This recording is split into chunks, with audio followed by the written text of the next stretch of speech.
Hey, High Praise family.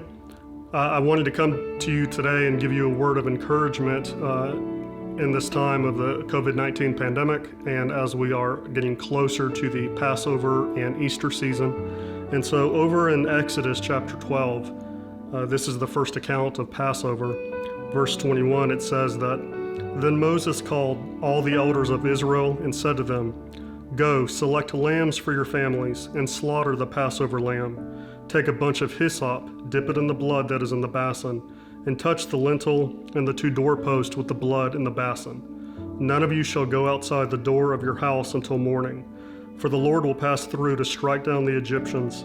When he sees the blood on the lintel and on the two doorposts, the Lord will pass over that door and will not allow the destroyer to enter your houses to strike you down.'"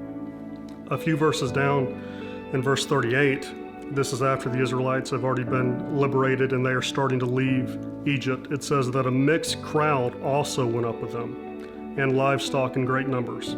So out of this account, I want you to realize that God's vision of protection is always greater than you can even imagine. And so as it says in verse 38, there were other people that joined the Israelites in being protected and in leaving Egypt. So with that idea in mind, flip over to the Gospel of John in chapter 19. This is in the midst of the crucifixion. It says that after this, when Jesus knew that all was now finished, he said, "I am thirsty."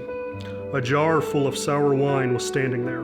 So they put a sponge full of the wine on a branch of hyssop and held it to his mouth. When Jesus had received the wine, he said, "It is finished." Then he bowed his head and gave up his spirit. So we see that Jesus is the perfect Passover lamb. And through the crucifixion, what we have here is we have the picture of God's judgment. And what God's judgment is that it is finished.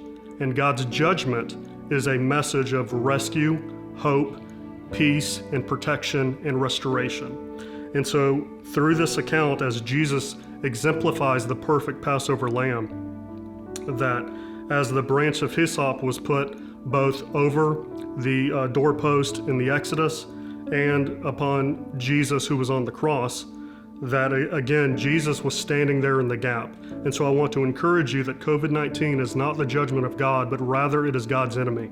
And that Jesus provided the path for safety and protection, both for you and for your household and for your neighbor. That God's vision of rescue is always greater than we can even imagine. And so be encouraged right now and today that God is working with us in vanquishing this enemy.